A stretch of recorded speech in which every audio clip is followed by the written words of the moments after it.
오늘 저희들에게 주시는 하나님의 말씀은 신약성경 로마서 8장 1절 한 절의 말씀입니다. 그러므로 이제 그리스도 예수 안에 있는 자에게는 결코 정죄함이 없나니 아멘. 여러분이 로마서 8장 1절을 들으시면서 이 말씀 어디서 많이 듣던 말씀이다. 아마 그런 생각이 들 겁니다. 우리가 예배를 드릴 때 참회 기도를 드리죠. 내가 알고 잘못한 것, 또 모르고 잘못한 것, 이거를 다 모아서 우리가 하나님 앞에 참회 기도를 드리는데, 우리가 참회 기도를 드리면 하나님은 참회를 하는 우리들에게 사죄의 은총을 선포하게끔 은혜를 주십니다. 그 사죄의 선포에 대한 말씀이 로마서 8장 1절 2절이죠. 그러므로 이제 그리스도 예수 안에 있는 자에게는 결코 정죄함이 없습니다. 이는 그리스도 예수 안에 있는 생명의 성령의 법이 죄와 사망의 법에서 너를 해방하였음이라. 이렇게 우리들에게 말씀을 주고 있습니다. 우리가 이 말씀에 대해서 마음에 좀 잘 이렇게 느껴보려고 하면 여러분 어디를 가보시냐면요, 로마서 7장으로 가보자고요. 로마서 7장 24절입니다. 오호라 나는 곤고한 사람이로다. 이 사망의 몸에서 누가 나를 건져내랴. 이것이 바울이 자기가 자기 영혼을 들여다보면서 내가 정말 곤고한 사람이구나, 마치 광야길을 가는 것처럼 나는 정말 힘들고 지치고 곤고한 사람이다 하는 자기의 영적인 상태를 우리들에게 보여주고 있는 것이죠. 우리가 이 말씀을 대하면서 하나님께서 로마서 7장 24절, 그런데 8장 1절로 와서 그러므로 하는 이 말씀은 물론 앞부분에 7장 24절의 내용이기도 합니다만 1장부터 시작해서 여기까지 죄인된 자에게 하나님은 그리스도 예수를 통해서 우리에게 생명길 대속의 길을 주셨습니다 하는 그 내용을 우리에게 주시고 있는 것이지요. 그래서 우리가 이 말씀을 대하면서 어디를 짚고 이제 8장으로 들어가려고 하냐면 8장 2절에 해방이라고 하는 말씀을 붙잡고 들어가려고 합니다. 이스라엘 백성들은 우리하고는 조금 감이 다른 것 같아요. 우리는 해방 그러면 8.15로 가나요? 이분들은 해방 그러면 출애굽으로 갑니다. 그래서 우리가 애굽에서 종 살았을 때 하나님께서 우리를 해방시켜 주셨다 하는 그 자리로 갑니다. 문제는 하나님께서 곤고한 이스라엘 백성들의 기도를 다 들어주시고 모세를 세워서 출애굽의 해방의 길을 열어주었지만, 그래서 그들은 6월절에 놀라운 하나님의 은혜 속에 애굽 사람들은 장자가 다 죽어나가는 이런 엄청난 비극을 겪는데 하나님의 백성들은 그것을 통해서 생명길로 나가게 됩니다. 하지만 그들은 출애굽의 첫 출발을 떠나자마자 홍해바다 앞에서 기겁을 하지요. 앞에는 홍해요, 뒤에는 쫓아오는 애굽의 군사를 보고 기겁을 하지요. 그때 하나님께서 열어놓으신 길이 홍해길이고요. 그들은 하나님의 이와 같은 은혜 속에서 홍해바다를 건너서 약속의 땅으로 행진을 하지만 틈만 있으면 원망하고 불평하고 낙담하고 심지어는 우리가 애굽으로 돌아가는 게 좋겠다, 그곳은 먹을 것이 많았다. 그곳은 재미있는 것도 많았다. 이러면서 돌아가기를 원했던 이런 모습을 성경은 보여주고 있죠. 우리가 이 모습을 대하면서 이분들은 애굽으로 돌아가겠다 이러는데 성경은 그와 같은 모습을 보면서 하나님의 택함을 입었지만 너희는 8장 5절을 좀 볼까요? 8장 5절입니다. 우리 한번 같이 읽어보죠. 시작. 육신을 따르는 자는 육신의 일을, 영을 따르는 자는 영의 일을. 그래서 애굽에서 나오기는 했지만 누구를 따르고 있는가라고 하는 관점에서 그들의 행동의 모든 것들을 들여다보더라는 겁니다. 나왔지만 여전히 육신에 속한 사람들, 나왔지만 영에 속한 자로 이렇게 구별을 시키더라는 겁니다. 우리가 이 말씀을 대하면서 육신에 있는 자들은 결국에 가데스 바네에서 약속의 땅을 정탐하기는 정탐했지만 그들은 무너진, 믿음을 잃어버린 모습을 우리에게 보여주고 있죠. 자, 성경은 하나님은 대속의 길, 생명길을 열어주셨지만 믿음을 잃으면 사람들은 영에 속한 자로 살아가는 것이 아니라 육에 속한 육신의 길을 따라가더라. 그래서 성경은 우리에게 다시 한번 당신들을 보십시오. 당신들은 육신에 속했습니까? 영에 속했습니까? 다른 말로 하면 믿음에 든든하게 서 계십니까? 아니면 내 생각과 판단을 따라가십니까? 저는 이 말씀을 묵상하면서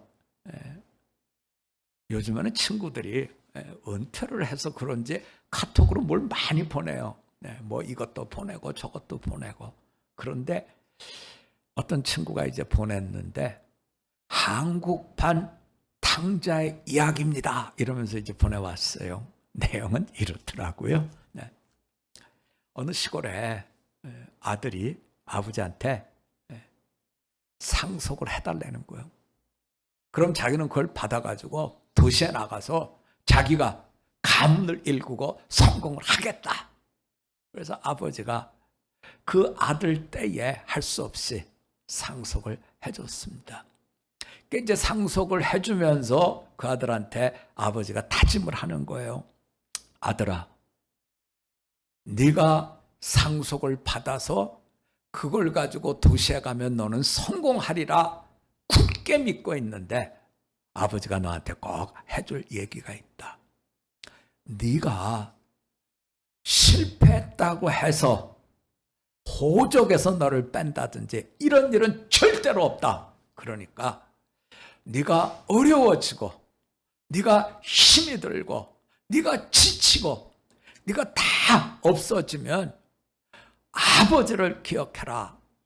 그리고 만약에 아버지가 생각이 안 나면 네가 우리 집을 생각하면 저 문 앞에 서 있는 단풍나무는 변함없이 가을이 되면 예쁜 단풍으로 그렇게 서 있는 걸 너도 기억할 수 있겠지. 그러니까 네가 힘들고 지치고 넘어지면 집으로 돌아와라. 그리고 그때가 마침 가을이라고 하면 분명히 단풍나무는 예쁜 단풍으로 너를 맞아줄 거다. 걱정하지 말고 돌아와라. 아들은 아버지 얘기를 귓등으로 듣죠. 아버지는 심각하지만 아들은 듣기 싫은 거예요. 그래서 아버지의 이야기를 듣는 둥 마는 둥 하고 떠나갔습니다. 2년 3년이 되도록 아들은 연락도 없어요. 뭔가 잘하고 있는 것처럼 보였지만 아니었던 거죠. 3년이 지나고 사업한다고 했던 모든 일들이 다 깨먹고 수포로 돌아갔을 때 아버지의 이야기가 생각이 나서 이제 어려우니 집으로 가야 되겠다. 그러고선 집으로 돌아오는데 집에서는 또 어떤 일이 생겼냐면 아들이 오면 가을에 저 단풍을 보고 변함없이 아버지가 너를 사랑한다 했던 이 단풍나무가 이상하게 그 아들이 떠나고 나니까 그 다음에 가을부터 시름시름 아프더니 이쪽이 병이 들어서 단풍이 또 그 다음에는 이쪽이 병이 들어서 단풍이 다 없는 거예요. 할 수 없이 3년째가 됐을 때 아버지가 집에 있는 일꾼에게 부탁을 해서 얘야, 우리 아들이 단풍을 보고 아버지가 자기를 기다린다는 걸 저 언덕배기에서 보고 느낄 텐데 이 나무가 다 이렇게 죽어가니 큰일이 났다. 그러니 우리 집안에 있는 모든 이불에 빨간 천이란 천으로 저 나무를 다 덮어주자. 그래서 이불을 다 꺼내가지고 빨간 천을 그 나무에다가 다 덮어줬다는 거예요. 그런데도 이 아버지는 안심이 안 돼서 지붕까지도 다 덮으라 그래서 지붕도 빨간 이불로 덮고 나무도 빨간 이불보로 덮고 다 덮어줬다는 거죠. 아들은 언덕배기에서 집을 이렇게 내려다 보는데 나무만 빨간 이불보가 덮여 있는 게 아니라 지붕에도 빨간 이불보가 덮여 있는 걸 보고 그만 주저앉아서 대성통곡을 했다는 거죠. 나는 아버지를 기억하지 않았지만 아버지는 저렇게 나를 기다리고 있었구나 하는 것을 알았기에 참으로 아버지에 대한 사랑 때문에 아버지의 변함없는 그 사랑, 이것을 마음에 품고 주저앉아 대성통곡을 했다는 겁니다. 여러분, 우리는 늘 가족이 또는 자녀가 육에 속한 자가 아니라 영에 속한 자, 하나님의 마음을 아는 자가 되기를 원하지만 때때로 우리는 세상 유혹에 끌려서 무너져가는 모습을 보일 때가 있는데 오늘 성경은 우리들에게 분명히 일깨워 주고 있습니다.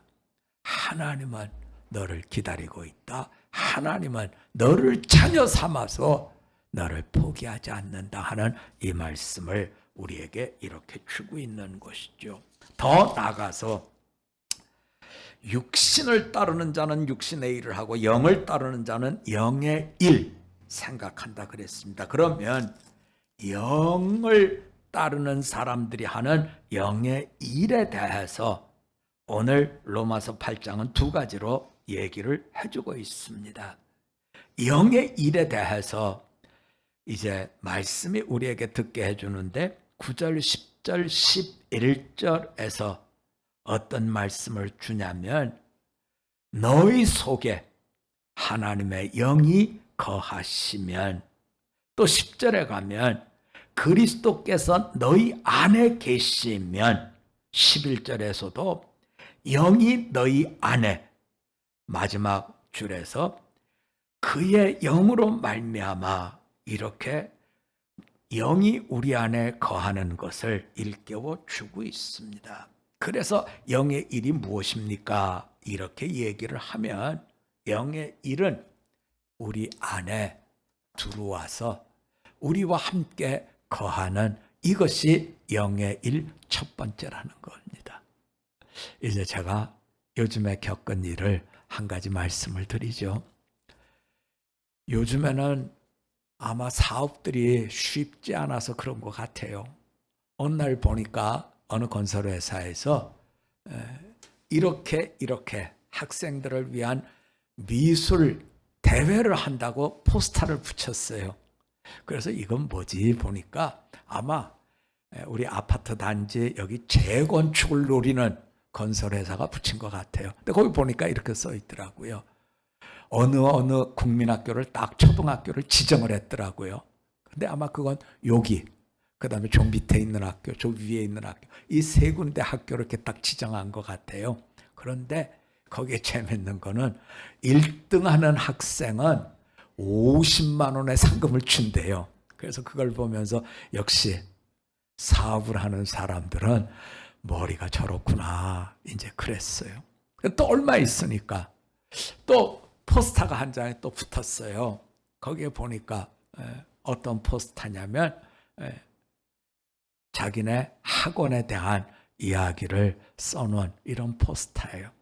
그래서 아유, 이건 또 학원도 이렇게 광고를 해야 되는구나 그러고 보고 있는데, 그 광고 중에 두 번째로 더 큰 광고가 붙은 거예요. 여러분들도 아마 계단 올라오다 보면 보일 거예요.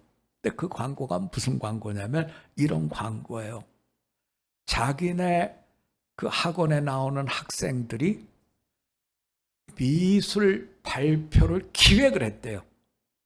그리고서는 자기 아이들이 만든 작품을 그 아이들이 판매를 했대요. 그리고서는 그걸 팔아가지고 다 모아가지고 그 다음에 어떤 일을 했냐면 지진난 트르키예와 시리아를 돕는 굿네이버스라고 하는 NGO에 그 돈을 보냈다 하면서 참여한 아이들은 40여 명, 거기서 얻은 돈은 100여만 원 이렇게 얻었다 하는 그런 포스터가 붙어 있더라고요. 마음이 좋아졌어요. 왜냐하면 그 학원은 저도 잘 아는 학원이고 그 집안 내력에 대해서도 오랫동안 같은 건물에 있었기 때문에 잘 알죠. 기왕 얘기한 김에 조금 더 얘기를 하자면 그 장인어른 되신 분하고 교회 장로님이신데 이제 하루는 차를 마셨습니다. 그래서 장로님한테 제가 물어봤어요. 장로님, 요새 은퇴하시고 어떻게 지내십니까? 그랬더니 그 장로님이 씩 웃으시면서 저보고 그래요. 그 장로님은 화장품 회사에 사장을 하셨어요. 그래서 이제 화장품 회사 사장을 하셨는데 어떤 일이 있어서 우리 명동에 가다 보면 거기 이제 젊은 여자분들에게 머리하는 것도 가르치고 화장도 가르치고 뭐 이런 거를 가르치는 학교가 있어요. 정화예술대학이라고. 이제 거기에 이분이 석좌 교수라는 거예요. 그래서 제가 장로님한테 여쭤봤어요. 장로님은 평생 동안 물론 화장품 회사를 다니셨지만 경영을 하신 분인데 어떻게 여기서 뭘 가르치십니까? 그랬더니 그분이 그러시더라고요. 목사님, 미용실을 해도요 경영이 필요하고 뭘 해도 다 경영이 필요한데 그 학교에 자기가 받은 퇴직금을 몽땅 다 기부를 했다는 거예요. 그 쉬운 일이 아니죠. 평생 직장 생활하고 퇴직금을 받았는데 그걸 다 기부한다는 게 그렇게 쉽겠어요? 근데 그걸 다 기부를 하고 그 학교의 학생들에게, 마침 그 학교에는 경영에 대한 이런 내용은 없고 미용, 그 다음에 뭐 화장, 그 다음에 머리 하는 거 뭐 이런 거는 다 있는데 그게 없어서 그분 거기 총장님하고 이사장님하고 모여서 의논하다가 이 사장님한테 이제 맡겨서 그 일을 하게 됐다 하는 얘기를 한번 제가 차를 마시면서 들은 적이 있습니다.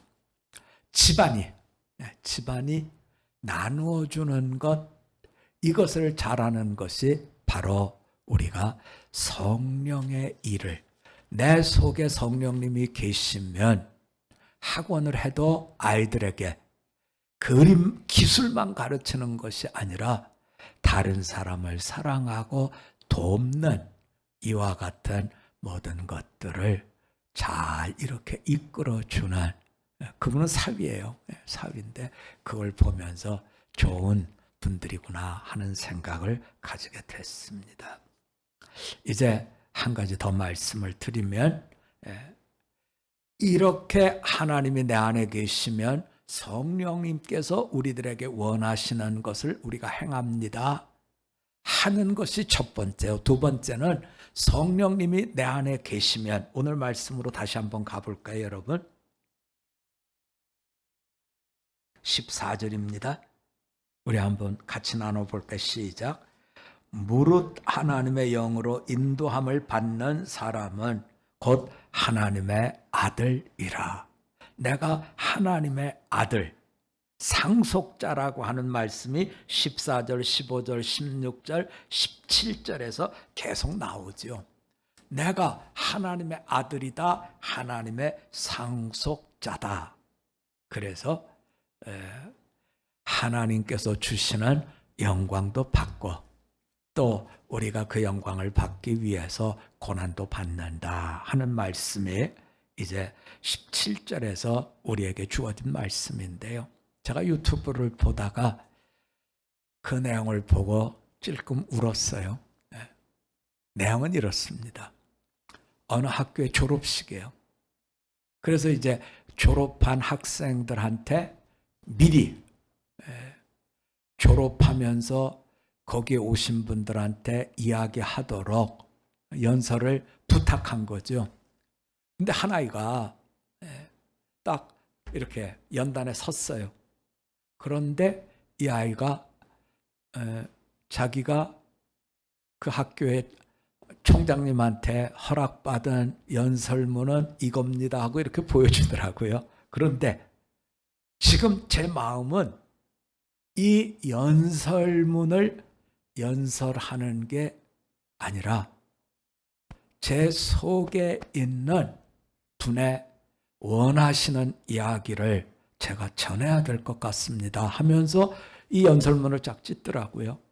그리고서는 딱 연단에 서서 모든 사람을 다 바라보면서 오늘 이 졸업식을 저희가 하는데, 지금 미국은 공식적인 행사에서는 기도를 할 수가 없어요. 기도를 하면 그것은 차별이라 그래서 지금 못합니다. 그런데 이 학생이 쫙 찢더니 갑자기 원고에 없는 얘기를 합니다. 우리 어머니, 우리 아버지 의논했는데 조심스럽게 답을 주셨는데 오늘 제가 해야 될 말씀은 이겁니다 하면서 이 학생이 딱 서서 하늘에 계신 우리 아버지시여, 이름이 거룩히 여김을 받으시오며 주기도문을 외우기 시작하더라고요. 그랬더니 한순간에 졸업식장에 찾아온 모든 사람들이 완전히 얼어붙은 것처럼 딱 조용해지더니 어느 학생 한 사람이 박수를 치기 시작하니까 모든 학생들이 다 박수를 치더라는 거죠. 여러분, 우리는 누구냐 하는 거예요. 오늘 성경은 우리들에게 분명히 얘기합니다. 여러분들은 하나님의 아들 상속자입니다.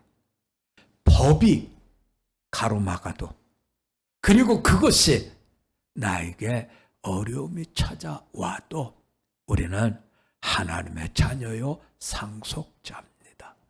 우리가 영광을 사모하고 원한다고 하면 주님이 가신 그 길에서 우리를 자녀 삼고 상속자로 삼으신 그분이 겪으신 고난도 받아야 되지 않겠습니까? 하는 말씀으로 로마서의 말씀이 우리에게 주시고 있죠. 여러분, 언제든지 내가 누군가 하는 것, 하나님께서 주신 자녀, 천국의 상속자임을 잊지 마시고 고난도 영광도 함께 마음에 담을 수 있는 우리 모두가 되시기를 주님의 이름으로 부탁드립니다. 우리 한번 같이 기도드리겠습니다. 하나님 아버지, 우리는 새 시대를 허락받았습니다.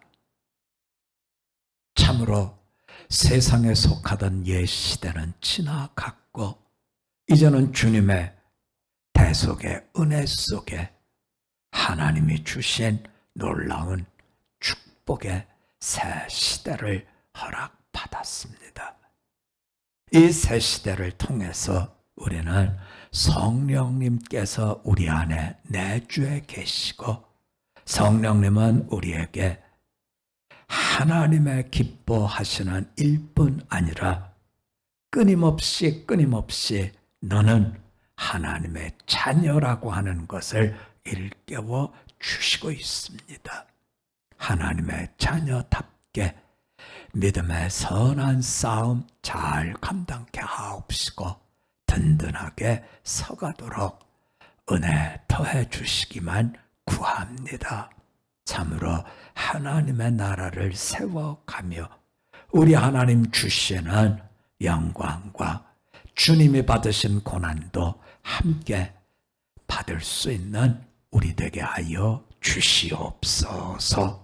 감사드리며 예수님 이름으로 기도드립니다. 아멘.